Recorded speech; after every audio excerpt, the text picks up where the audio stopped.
नमस्कार मित्रांनो, माझं नाव प्रशांत निकम आणि तुमचं सर्वांचं आपल्या चॅनलमध्ये या ठिकाणी स्वागत आहे मित्रांनो. तर मित्रांनो, थंबनेल वरून विषय तुमच्या लक्षात आलाच असेल की आपले अभिजित भैया, विठ्ठल नाना, सर्जा लेट पण थेट.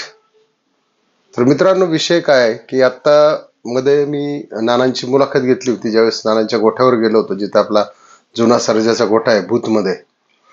तर त्यावेळेस असा विषय झाला होता की नानानं विचारलं होतं की तुम्ही सर्जाच्या गाडीवर का बसत नाही किंवा सर्जाचा पायरा का होत नाही, आपल्या तेजा बरोबर असेल म्हणा किंवा आणखी भुंगा बरोबर असेल. तर त्यावेळेस नानाने सांगितलं होतं की त्यांना अभिजित भैयांना सांगितलं गेलंय की तुम्ही विठ्ठल नानांना सर्जा पायऱ्याला द्यायचा नाही किंवा त्यांना गाडीवर बसू द्यायचं नाही. परंतु मित्रांनो, योगायोग बघा कसा आहे. जेव्हापासून म्हणजे पहिल्यांदा तर मी अभिजित भैयांचं अभिनंदनच करेल किंवा एक प्राऊड फील होतो असा की अभिजित भैयांनी आपले स्वर्गीय निंबाळकर सर, एक मनासारखा राजा आणि राजासारखं मन असणारा बैलगाडा क्षेत्रातील एक जबरदस्त व्यक्तिमत्व म्हणजे आपले स्वर्गीय निंबाळकर सर यांचं नाव अभिजित भैयांनी लावलं म्हणजे याला सुद्धा खूप मोठेपण म्हणावं लागेल भैयांचं. कारण अभिजित भैयांनी सर्जाचा खूप स्ट्रगलचा पिरियड पाहिला. गेले कित्येक दिवस सर्जाला गुलाल होत नव्हता, पण जेव्हापासून अभिजित भैया आणि विठ्ठल नाना यांचे आता हे सर्जाचं नियोजन करतात, म्हणजे खूप बैलगाडा क्षेत्रात एक खूप मोठी गोष्ट झाली. कारण संपूर्ण महाराष्ट्रामध्ये जो विषय गाजत होता आपल्या सर्जाचा, तोच सर्जा जो नानापासून दूर गेला, आता पुन्हा एकदा नाना, सर्जा, विठ्ठल नाना आणि सरांचं नाव म्हणजे याच्यामुळे बैलगाडा क्षेत्राला एक नवीन पायंडा पडला की असंही होऊ शकतं.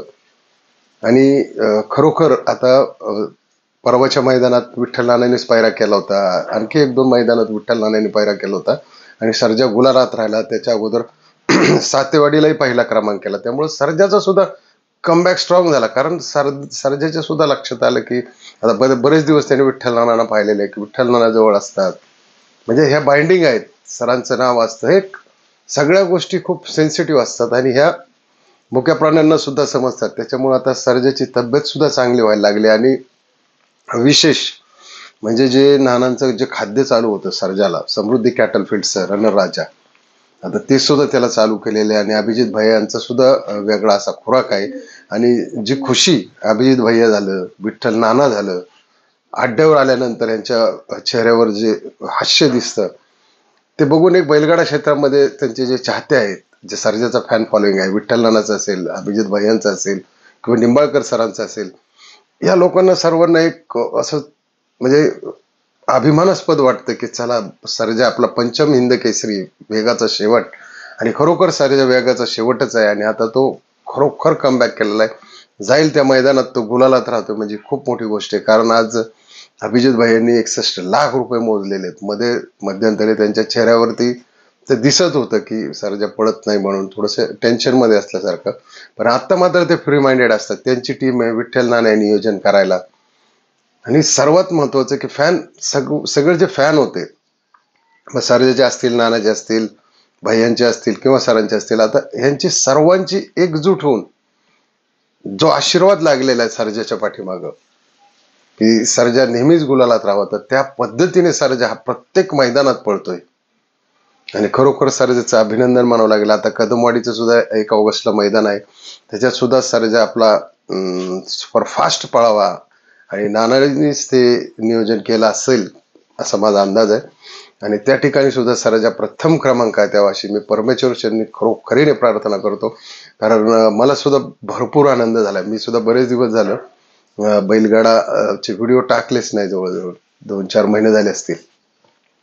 पण आज जे हे सर्व वातावरण पाहून पुन्हा एकदा जे आपल्याला म्हणजे सर्जामुळं जी मी सुरुवात केली होती या क्षेत्रामध्ये, विठ्ठल नाना असेल, सर्जा असेल, आणखी बकासूर असेल, आपलं मथुर असेल, भरपूर नंदी आहेत, पण जी सुरुवात झाली ती सर्जा, निंबाळकर सर आणि विठ्ठल नाना यांच्या हेतून आवड निर्माण झाली. आणि बैलगाडा क्षेत्राची सुद्धा आपण या ठिकाणी ब्लॉग काढण्यास सुरुवात केली.